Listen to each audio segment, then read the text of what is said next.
Нежна однадворно, цврста одвнатре. Ова е Силвана Ивановска, која има 31 година и работи во Министерството за надворешни работи, пред кој не пречека со позитивна насмевка и ведар дух. Но за тоа е скриена животна приказна, чии детски спомени од 7 годишна возраст се врзани со живот во домовите за деца без родители. Со Силвана се упатуваме во СОС детското село, каде таа ни раскажува својата животна приказна. Моите родители се имаат разведено кога имав јас 3 години. И мајка ми се премажи во едно кратовско село, каде што живеев јас со мојот брат и полубраќата. Ситуацијата дома не беше, не би посакала на најголем непријател да се најде во таква ситуација. Како одлучив? Едноставно повеќе не се издржуваше. Лесна одлука беше да заминам. Требаше храброст, не знаев никаде одам, никаде ќе завршам, но знаев дека сигурно ќе биде подобро отколку дома. Живеев во интернат одредено време, живеев и кај згрижувач или кај жена ме чуваше во Куманово некаде, но сето тоа беше безуспешно затоа што викендот пак морав да се враќам во куќата дома.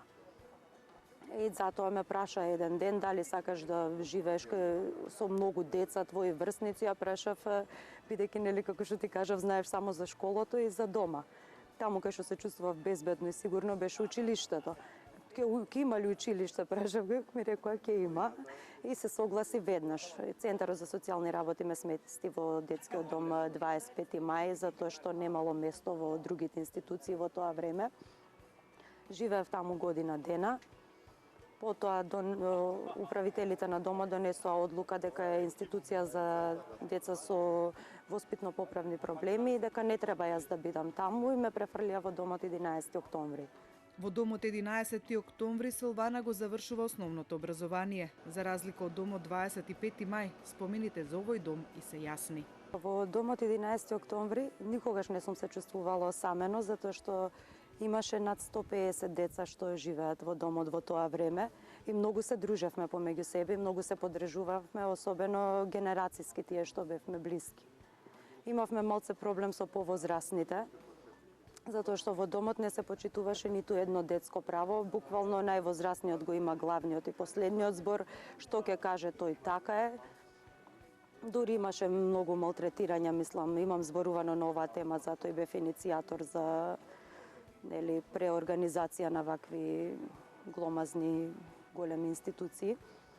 Во еден стан во 9 стана беше поделен домот.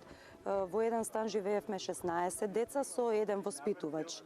Што и да сакаше воспитувачот, не можеше да посвети внимание на сите деца. Силвана за домот ја врзуваат и поинакви спомени. Таа таму не е сама, заедно со неја незиниот роден брат и двајца од тројцата полубраќа. Таа не може да ги сокрие емоциите кога зборува за нив. Еден ден го снема во домот брат ми. Јас бев 4-то оделение. После еден месец ми кажа, брат ти ја починат. Јас и ден денес не знам што се случи. Никој никогаш не ти кажа. Животната приказна на Силвана и незините 3 полубрата продолжува во СОС детското село.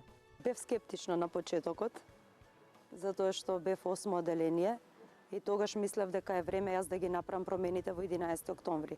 Сите пропусти, малтретирања и таа анархија што владееше таму, дека беше време да престане. И сакав навистина да направам промени, но не сакав да дојдам во детското село, не ни знаев за што се работи. Иако макар и браќата мои да бидат тука, јас сакав да останам во 11 октомври, но се донесе таква одлука, бев малолетна. Сега сум благодарна што ја донесоа таа одлука да продолжиме да раснеме тука со браќата. Беше сосема поинакво, почувствувавме она семејна топлина, љубов, грижа. Знаете како велат, човекот не може да живее без воздух, вода, храна и љубов. Ако во 11 октомври ги добивме овие трите, во детското село добивме и љубов. Ладното време не принуди разговорот да го продолжиме внатре во просториите на СОС детското село, каде Силвана ја пречека како свое дете. Незината насмевка ни покажа дека и таа ги споделува истите чувства, вели дека без поддршката од вработените во домот не би била таму каде што е сега. Беше интересно, повеќе им беше проблем на СОС мајките со мене, отколку јас што имав проблем, затоа што бев највозрасна и бев во тинејџерските години. Нели, како и секој друг тинејџер, ги искусував истите животни предизвици, плюс дополнително тоа мене ми беше период кога јас се прифатив себе си. Кога сватив дека јас на моите браќа сум и мајка, и татко, и сестра. Дека јас, доколку не направам чекор напред, доколку не успеам, ќе биде многу потешко и за нив. Тоа беше клучниот момент. И единствен излез видов преку образованието. Силвана како стипендист на Универзитетот ФОН го завршува факултетот за безбедност. Таа е првото дете кое дипломирало од СОС детското село, пошто во животот тргнува сама, оставајќи ги помалите браќа во селото. Воопшто не е лесно. Еве, јас и ден денес сум подстанар, мислам, под кирија живеам.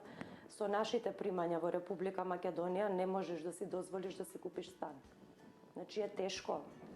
Борба е, затоа и нашиот апел е до владата на Република Македонија да се поработи малце во делот со социјалните станови, да се види кои луѓе ги имаат земено тие станови, затоа јас како што гледам децата без родители ги немаат земено, а се наменети за деца без родители. Борец по природа Силвана во 2011 година е еден од иницијаторите на кампањата за вработување на децата без родители и младите во социјален ризик.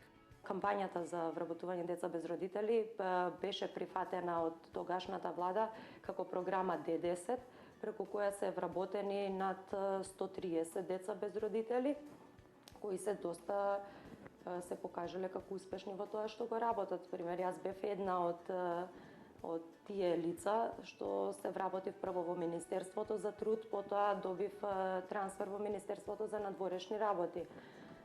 Сметам дека е важно оваа активна мерка на владата да остане активна, затоа што веќе 2 години нема вработувања, беше активна мерка кај што ќе има годишни вработувања. Јас не ги сакам овие поделби вработувања на деца без родители, вработувања на друга категорија, на според разни параметри, но потребно е затоа што децата без родители немаат подршка, немаат каде понатаму.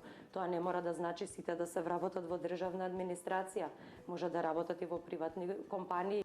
Заминуваме од СОС детското село. Силвана треба да се врати на работа, но има време да испиеме едно кафе блиску до Министерството каде што работи. Таму ја заокружуваме приказната за неа.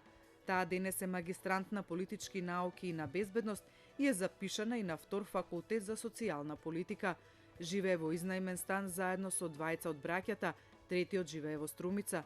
Вели, не е лесно, но се заедно. Секој човек си има предизвици со кои се соочува во животот. Сега некој има посложени, битно е ти како ќе се справиш со нив, како ќе се избориш и да имаш двигател, да имаш надеж, никогаш да не се откажуваш. Оптимист по природа Силвана е пример за останатите деца од СОС детското село, дека иднината може да биде обоена во светли бои, но со еден и единствен совет како. Учењето пред се, јас така сум успеала, така ќе успеат и тие, гледам дека прифаќаат. Време е таа да се врати на работа. Не испреќа со истата насмевка и ведрина со која и не пречека. Животот не ја погалил, но таа на тоа му пркоси со сета сила која ја има и цврсто чекори напред.